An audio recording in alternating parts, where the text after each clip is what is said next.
अगर आप भी उन मासूम लोगों में से हैं जिन्हें यह लग रहा था कि साउथ अफ्रीका जो अपने भारी भरकम मिडिल ऑर्डर के साथ आई है, बीते कुछ मैचेस में हर टीम को 100 150 200 रन से हरा कर पहुंची है, वो नीदरलैंड जैसी मामूली टीम को ऐसे ऐसे ऐसे गायब कर देगी, तो बाबू आप बहुत मासूम हैं और आप ये भूल गए थे कि ये वही साउथ अफ्रीका है जो हर सीजन में टॉप पर जाती है और फिर चोक कर जाती है। और इसी वजह से 1992 से लेकर 2023 तक इकलौती टीम है जिसे नाम मिला है चोकर। ये चोकर है। वैसे नीदरलैंड की पुरानी आदत है साउथ अफ्रीका को पटकने की। 2022 में T20 वर्ल्ड कप में भी इसी नीदरलैंड ने साउथ अफ्रीका को पटक दिया था। ऐसा पटका था कि लोग शॉक हो गए थे।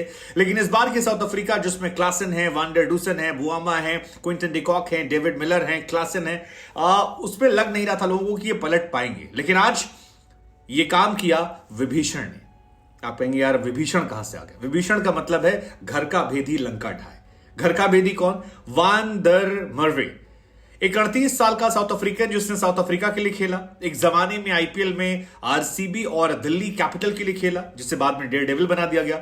लेकिन वो 38 साल का खिलाड़ी जब नीदरलैंड में शिफ्ट हो गया तो आज उसने डबल पंच दिया। पहले बैट से 19 गेंद पर 29 रन, और उसका असर यह रहा कि एडवर्ड के साथ एक पार्टनरशिप हुई और उस पार्टनरशिप के चलते जो नीदरलैंड 160-170 पर सिमट रही थी वो 200 के पार पहुंच गई। और वहीं से लग गया था कि शायद 43 ओवर में 200। और उसके बाद इस 38 साल के खिलाड़ी ने डबल डेंट मारा। एक शुरुआत में मारा कैप्टन बुआमा को। कहते हैं कि अगर कैप्टन को हिट कर दो तो नीचे वाले अपने आप थोड़े थोड़े कमजोर हो जाते हैं। और दूसरा डेंट जो मारा वो मारा वैन डर डूसन को। हाँ, वैन डर मर्वे ने वैन डर डूसन को आउट कर दिया। और उसके बाद ये टीम जो है ये कमाल का चढ़ी यार, कमाल का चढ़ी। मतलब ये मैच ऐसा है जिसमें लोग बताएंगे कि यार अगर खेलना है, जीतना है तो फिर आप नीदरलैंड की तरह खेलिए।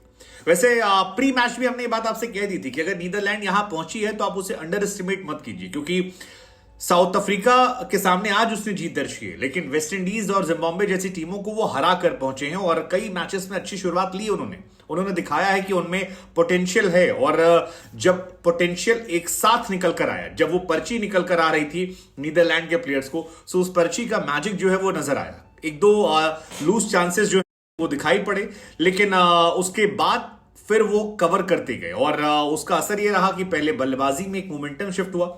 एक्चुअली मुझे लगता है वहीं से साउथ अफ्रीका के हारने की बात शुरू हो गई थी, जब आप 140 रन पर 7 विकेट होते हैं और लगता है कि मैच चला गया, और उसके बाद आप 245 तक पहुंच जाते हैं, 9 ओवर में 104 मार देते हैं। सो वहां से एक प्रेशर जो है वो रिलीज हो जाता है। वहां से आप आपको जीत की याद दिख जाती है। और कई बार जब इंसान को एक लक्ष्य दिख जाता है तो वो इंसान सारे हदों को पार कर जाता है। और मुझे लगता है वही नीदरलैंड से आज हुआ।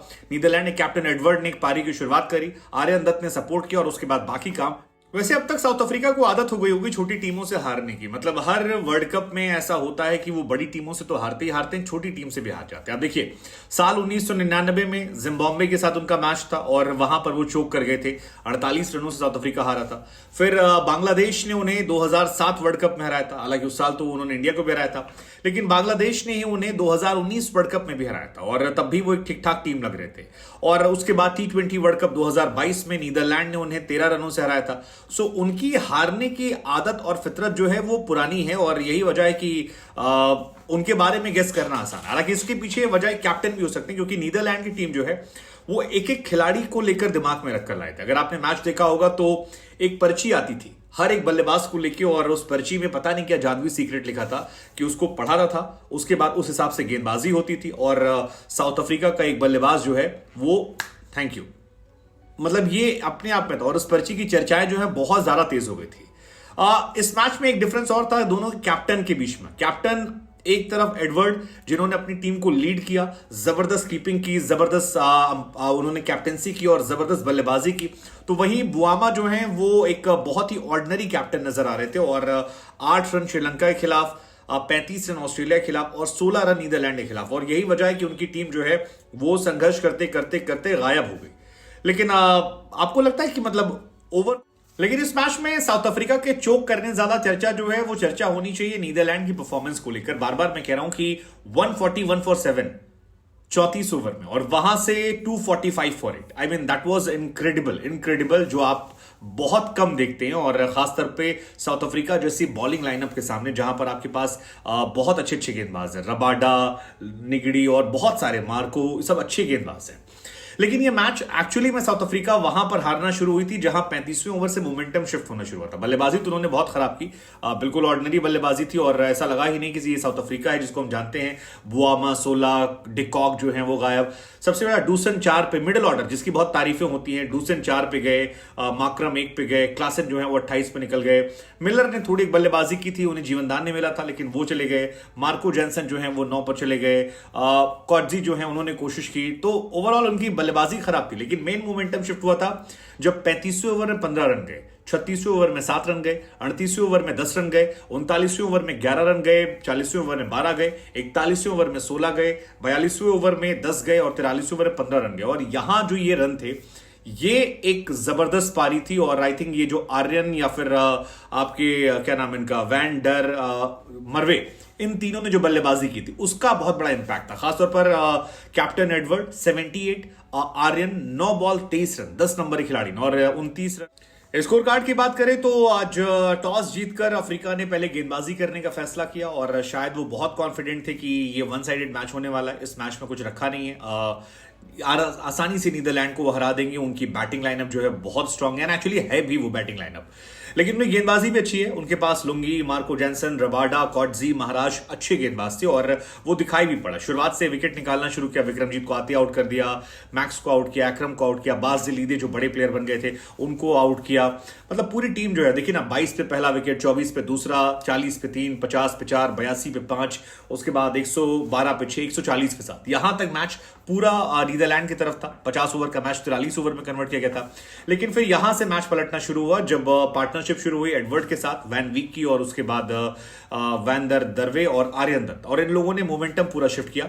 इस मैच में रबाडा के नाम एक रिकॉर्ड आया। रबाडा ने 150 विकेट लिए। अंतरराष्ट्रीय क्रिकेट में तकरीबन 500 विकेट लेने वाले हैं, 488 हो गए हैं और वो भी अपने आप पे लेजेंड है। लेकिन ये मैच वो नहीं बचा पाए और उनकी आखिर में उनकी भी पिटाई हुई।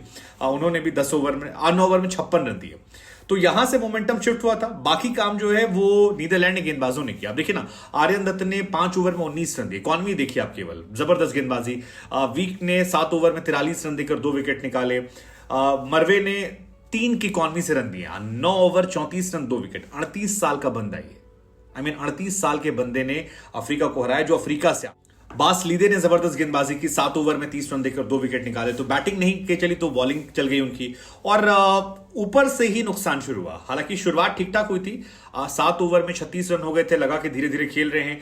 लेकिन बुआमा जब आउट हुए तो पहले क्विंटन डिकॉक आउट हुए, 22 बॉल पे 20 रन। डिकॉक ही एक्चुअली सबसे बड़ा थ्रेट थे क्योंकि डिकॉक टफ पिचेस पर कई बार अच्छा खेलते हैं। बारिश वारिश हुई थी, कंडीशंस का फायदा वो समझते हैं।